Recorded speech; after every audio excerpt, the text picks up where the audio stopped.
départ aujourd'hui du chef de l'État ivoirien pour Rome en Italie, Alassane Ouattara aura une série d'entretiens avec des personnalités italiennes, dont le souverain pontife Benoît XVI et le cardinal secrétaire d'État du Vatican. Pendant ce temps, en Côte d'Ivoire, on célèbre aujourd'hui la Journée nationale de la paix, l'occasion pour les Ivoiriens de se souvenir du premier président et apôtre de la paix, Félix Houphouët-Boigny. Au sommaire également, la déclaration du syndicat des transporteurs en Côte d'Ivoire, c'est la fin de la grève entamée depuis le 12 novembre dernier. Bonsoir et bienvenue à ce journal essentiellement consacré à la Journée nationale de la paix en Côte d'Ivoire. Mais avant, intéressons-nous au départ aujourd'hui du chef de l'État ivoirien pour Rome en Italie. Le président de la République, Alassane Ouattara, sera reçu demain, vendredi 16 novembre, au Vatican par le souverain pontife Benoît XVI. Le chef de l'État ivoirien sera également reçu par le cardinal secrétaire d'État du Vatican. Au programme de ce séjour à Rome, une audience avec le président du Conseil italien et bien entendu une rencontre avec la communauté ivoirienne d'Italie. Des entretiens sont également prévus avec le fondateur de la communauté, Sant'Egidio, actuel ministre de l'intégration de la coopération dans le gouvernement italien. Alassane Ouattara va donc regagner Abidjan le samedi 17 novembre prochain. Et avant son départ pour le Vatican, le chef de l'État, Alassane Ouattara, s'est prononcé sur la journée de la paix célébrée aujourd'hui en Côte d'Ivoire en souvenir de la création par l'UNESCO du prix Félix Houphouët-Boigny pour la recherche de la paix. Le monde entier reconnaît la philosophie de notre premier président par rapport à ce dévouement qu'il a démontré en maintenant la paix dans notre pays, en faisant en sorte que nous participons à ramener la paix dans beaucoup de pays, dans la sous-région et sur le continent. Nous avons traversé des épreuves, mais nous aspirons tous à la paix. Il faut que la Côte d'Ivoire redevienne un pays de paix, un pays de sérénité, de tranquillité pour tous ses habitants. Nous considérons que cette paix peut intervenir beaucoup plus rapidement. Elle peut se renforcer par notre souci de réconciliation, notre volonté de faire en sorte que nous réapprenions à vivre ensemble et que nous ayons à cœur de dépasser les difficultés du passé et que le pardon est important, mais la repentance aussi bien entendu. Donc la paix pour moi est un objectif premier pour tout ce que nous allons faire. Sans paix, comme disait le président Houphouët, il n'y aurait pas de développement. Donc je souhaite pour cette journée beaucoup de paix à notre pays, la paix à chacun des habitants et surtout la paix intérieure à chacun de nous. On écoute maintenant notre envoyé spécial en Italie. Viviane Haïmin nous instruit des enjeux de cette toute première visite au Vatican du président ivoirien. Les relations entre la Côte d'Ivoire et le Saint-Siège au Vatican, construites par le président Houphouët-Boigny et le pape Jean-Paul II, ont été marquées par des actes forts. On retient, situation presque unique dans le monde, que le pape Jean-Paul II est venu 3 fois en Côte d'Ivoire, en 1980, en 1985 et en 1990. Le président Houphouët-Boigny avait lui aussi fait une visite au pape Jean-Paul II au Vatican le 18 juin 1982. Autre fait, la basilique Notre-Dame de la Paix de Yamoussoukro, ainsi que le terrain sur lequel elle est construite, appartiennent au Saint-Siège. Le président Houphouët-Boigny lui en a fait don. Le caractère d'extraterritorialité de l'édifice religieux est inscrit dans la constitution ivoirienne. En digne héritier de l'oufouettisme, le président de la République Alassane Ouattara n'entend pas tourner cette page de longues relations de la Côte d'Ivoire avec le Vatican. Ainsi, c'est à sa demande personnelle qu'il sera reçu ce 16 novembre au Vatican par le pape Benoît XVI. Il sera ainsi le 2e chef d'État ivoirien à être reçu au Vatican par le pape. Le nonce apostolique, son Excellence Ambrosio Madda, situe la portée et la signification de cette visite du chef de l'État ivoirien. Le Saint-Siège a accepté avec beaucoup de joie le désir de son Excellence, M. Alassane Ouattara, président de la République, de rendre visite au Vatican. Alors le président Alassane Ouattara sera-t-il donc le deuxième chef d'État ivoirien à être reçu au Vatican par le pape? Oui, et aussi vous savez que le président Gbagbo voulait rencontrer le pape. Il était à Rome pour visiter le pape. Malheureusement, c'était un coup d'État en Côte d'Ivoire. Donc il est revenu sans visiter le Saint-Siège. Donc c'est toujours, ce sont les rapports bilatéraux avec, entre les pays avec lesquels nous avons le rapport diplomatique. C'est normal qu'un chef d'État visite un autre chef d'État avec lequel ils ont les rapports d'amitié, de fraternité. Dans le même contexte, voilà, le président Houphouët-Boigny est allé à Rome. Aussi maintenant le président Alassane Ouattara s'apprête d'aller au Vatican pour visiter le pape, rendre une visite à pape. Alors est-ce qu'on peut considérer que la visite du président de la République Alassane Ouattara au pape Benoît XVI a une signification particulière? C'est une signification particulière parce que après 10 ans ou 15 ans de crise en Côte d'Ivoire, c'est la première fois qu'un chef d'État Côte d'Ivoire visite le Saint-Siège, particulièrement chef de Saint-Siège, sa sainteté le pape Benoît XVI.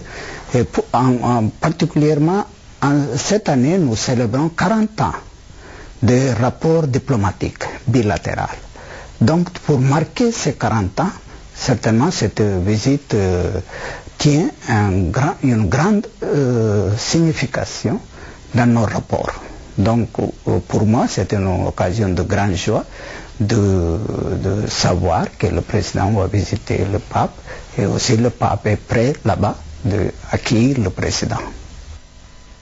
C'est donc aujourd'hui la célébration de la Journée nationale de la paix en Côte d'Ivoire. Cette journée est l'occasion de se remémorer les actions de paix que le père fondateur de la nation ivoirienne, Félix Houphouët-Boigny, a posées tout le long de son parcours d'homme politique. On en parle avec Fatou Fofana.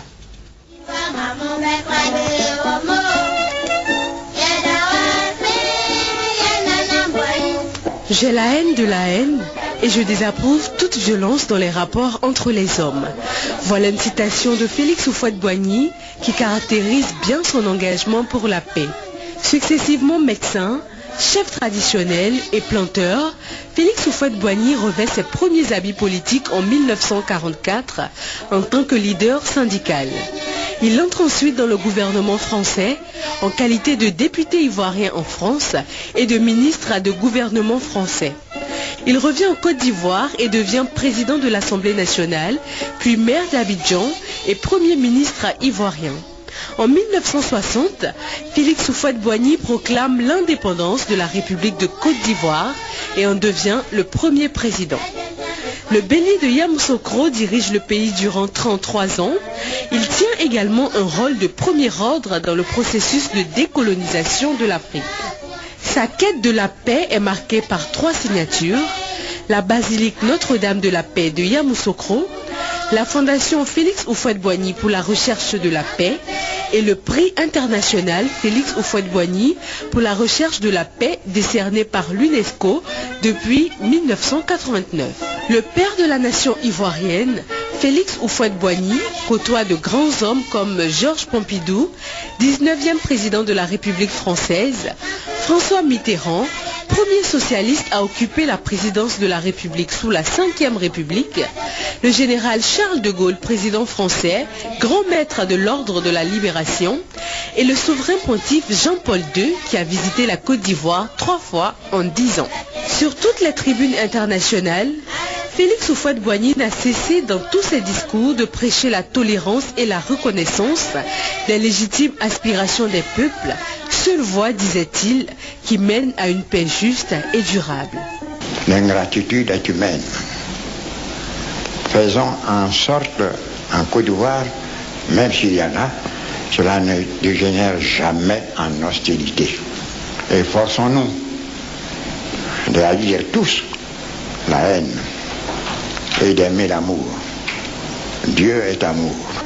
En décembre 1993, affaibli par la maladie, le président Félix Houphouët-Boigny est ramené d'urgence dans son pays, la Côte d'Ivoire. Il meurt le mardi 7 décembre.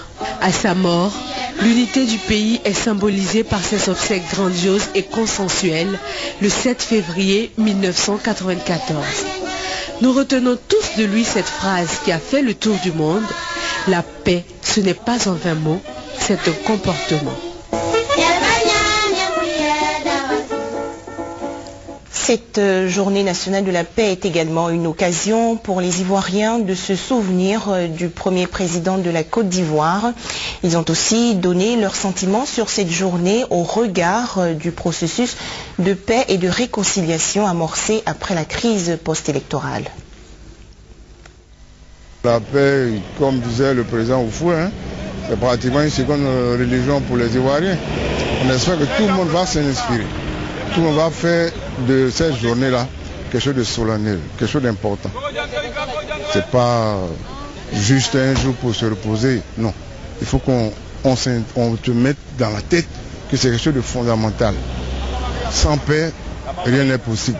Oui, je garde un bon souvenir du président Houphouët parce qu'il disait que la paix n'est pas un vain mot, mais c'est un comportement.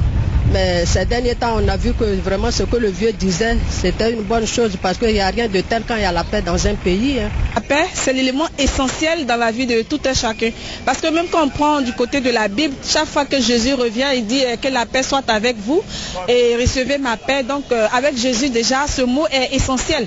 La journée de la paix m'inspire profondément les actions du Houphouët-Boigny. Durant toute sa vie, c'est quelqu'un qui ne prenait que la paix. Pour lui, c'est la paix, il faut la paix, il faut la paix, il faut la paix. On a ce souvenir d'Houphouët. Et lui particulièrement parce que non seulement c'était un bon père pour la nation, voilà. C'était quelqu'un de vivant, comme on dit toujours. On regrette toujours... On le regrette quoi. Franchement, si c'était quelqu'un qu'on devait demander de venir, on allait lui demander de venir. Vraiment remettre de l'ordre. On parle encore de paix car il en a été question au cours du journal de 13h avec comme invité le sociologue expert en gestion des conflits et culture de la paix. Koné Rodrigue a donné le sens de la paix, sa définition de la paix. On l'écoute. La paix, on peut l'avoir sur multifacettes, soit au niveau interne, individuel, au niveau des relations interpersonnelles ou à l'échelle même d'un pays. On dirait la paix à l'échelle d'un pays, c'est une situation de stabilité, d'harmonie entre les groupes sociaux, mais une situation aussi d'équilibre, donc qui marque une forme d'absence de conflits violents sur l'espace public. Mais aussi une paix au niveau des citoyens eux-mêmes. Donc on pourrait dire que la paix aussi, elle est à la fois individuelle, cette paix intérieure dont vous parliez, cette stabilité aussi spirituelle, mais à l'échelle d'un pays surtout, comme la Côte d'Ivoire, c'est une sorte de tranquillité, une sorte de stabilité, d'équilibre dans les rapports sociaux qui garantit un bien-être pour l'ensemble des citoyens. La paix est également célébrée à la Direction générale des cultes par la famille culturelle en Côte d'Ivoire. Chrétiens et musulmans ont prié pour l'unité et la paix dans le pays. Les guides religieux ont dit des prières communes pour la stabilité politique et sociale en Côte d'Ivoire. Les temps forts de la cérémonie avec Marie-Laure Ngouran. Ils ont tous laissé momentanément leur temple et mosquée pour se retrouver à la Direction générale des cultes. Musulmans, chrétiens catholiques, évangéliques, protestants, chrétiens des églises du christianisme céleste, Ariste, Papa Nouveau, Eugène Ier et Deima, tous ensemble pour la même cause, célébrer la paix. Prières, exhortations, les guides religieux appellent à l'unité pour bâtir la Côte d'Ivoire. Et cette unité, ils ont voulu la démontrer, faisant fi de leur appartenance religieuse, ethnique et communier ensemble. Nous voudrions que les Ivoiriens soient filles de Dieu, fils de Dieu, pour procurer la paix. La paix est possible et la paix est là. Comme nous le dit la parole de Dieu, Matthieu chapitre 5, verset 9, heureux les artisans de paix, ils seront appelés fils de Dieu. Il est important que Chaque Ivoirienne et Ivoirien s'engage résolument à la recherche de la paix. Parce qu'elle est la condition sine qua non de l'existence même des êtres humains. Il est temps que nous allons à la réconciliation, il est temps que nous allons à la paix et à la reconstruction de notre nation. Paris gagné pour la direction générale des cultes. Les 4 grandes familles cultuelles réunies pour célébrer la paix ont été invitées à la promouvoir dans les mosquées et églises. Nous voudrons interpeller les 4 grandes familles encore, car le rôle que doivent jouer les religieux, notamment les guides religieux de toutes les confessions religieuses auprès de leurs fidèles, la population ivoirienne est tellement si importante qu'ils doivent constituer eux-mêmes des modèles, des exemples à tout point de vue et compte tenu de leur mission. Et pour la stabilité de la Côte d'Ivoire, les guides religieux se sont engagés à semer, à prêcher la paix. Alors, au sommaire également de cette édition, le lancement de la campagne de sensibilisation dénommée « Une minute pour la paix ». C'est une initiative du mouvement raélien international. Et à l'occasion de la journée de la paix célébrée en Côte d'Ivoire, la promotion de cette campagne « Une minute pour la paix » a été faite aujourd'hui par la représentation ivoirienne de ce mouvement religieux. Reportage Léon Brou et Fatou Fofana. Top départ pour 1 minute pour la paix en Côte d'Ivoire. Chaque jour à compter de la célébration, ce jeudi de la journée nationale de la paix, chaque habitant de ce pays est invité à consacrer 1 minute de son temps à la recherche de la paix. Il s'agit de prier, de pardonner ou de poser tout acte qui favorise le déclenchement et l'instauration de l'amour, de la compréhension, de l'acceptation mutuelle, de la tolérance et donc du vivre ensemble. C'est un plaidoyer du mouvement raélien national. Ce courant religieux pense que sans la paix, la réconciliation et la reconstruction de la Côte d'Ivoire qui sort de crise seront difficiles. Nous restons convaincus que plus des personnes vont penser à la paix, plus la paix va se donner des chances donc d'exister. Donc vous allez voir à partir de ce week-end, dans toutes les rues d'Abidjan, des Raéliens qui vont vous inviter gentiment, répondez positivement à leur appel parce que c'est pour la paix. 1 minute pour la paix est une campagne mondiale initiée par le prophète Raël, fondateur du mouvement raélien international. Pour lui, c'est le moyen de faire cesser les conflits et autres crises pour une paix durable à travers le monde. Direction à présent la commune de Yopougon avec nos reporters Francis Boifo et Gabriel Zani.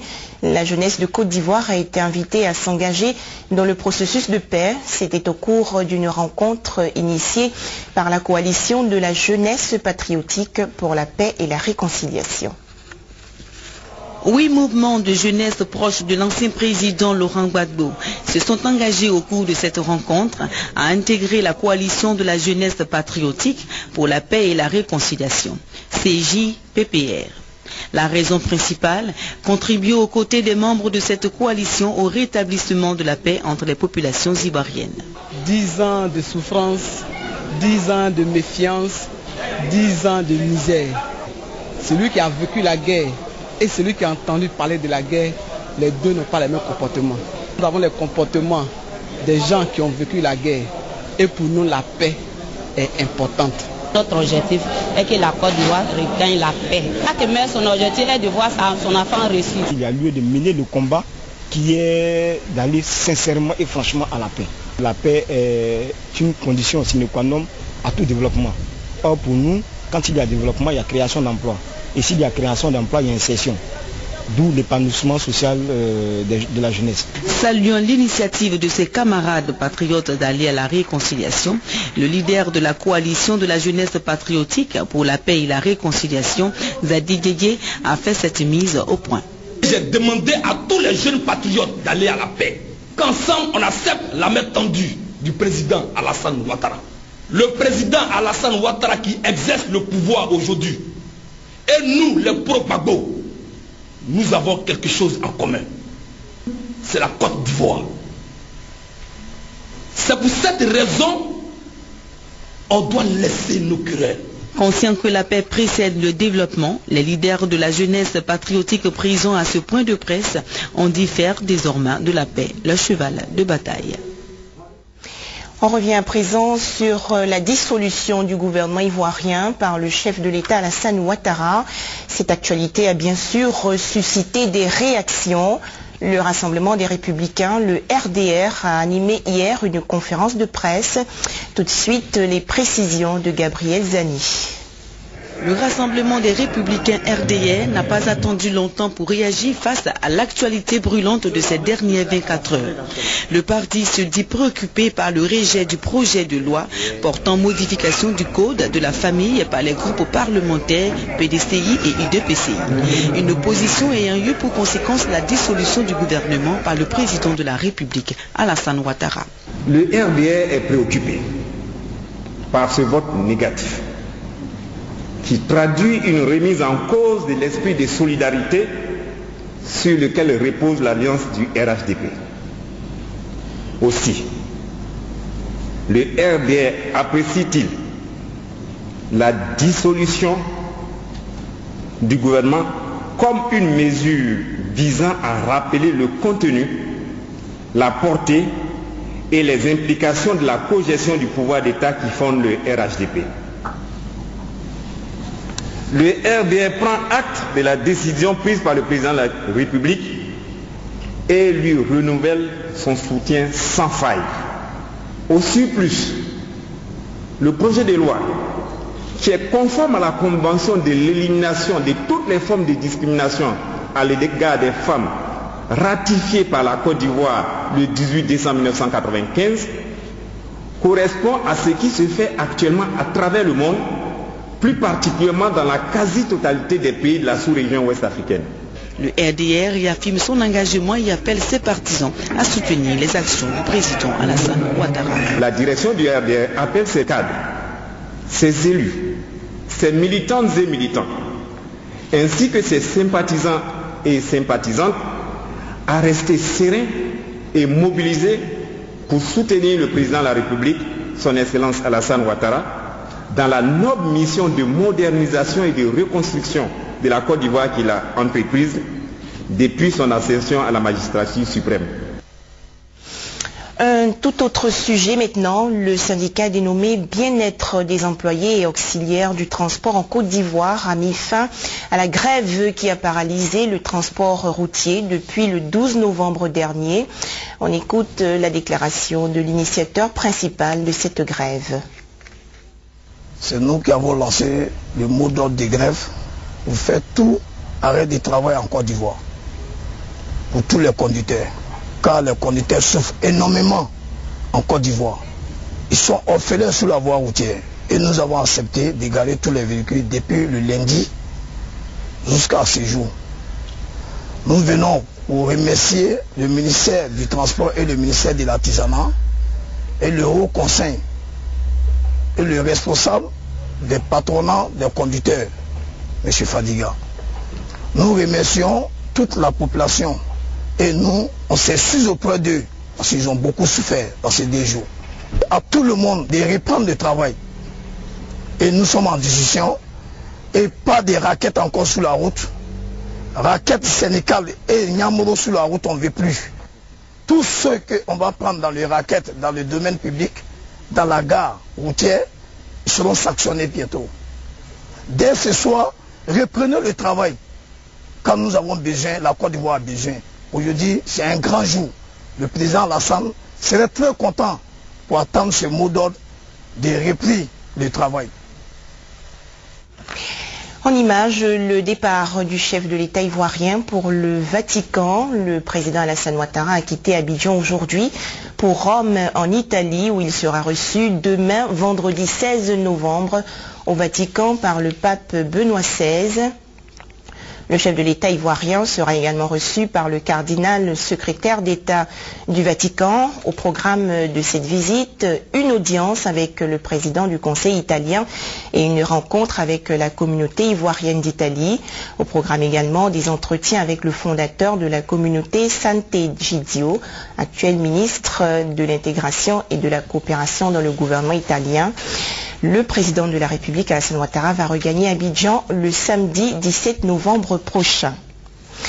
La Côte d'Ivoire célèbre la paix aujourd'hui et on ne saurait terminer cette édition sans parler du prix Félix Houphouët-Boigny pour la recherche de la paix. Ce prix, créé en 1989, se propose d'honorer les personnes vivantes, les institutions ou organismes ayant contribué de manière significative à la recherche, à la sauvegarde ou au maintien de la paix.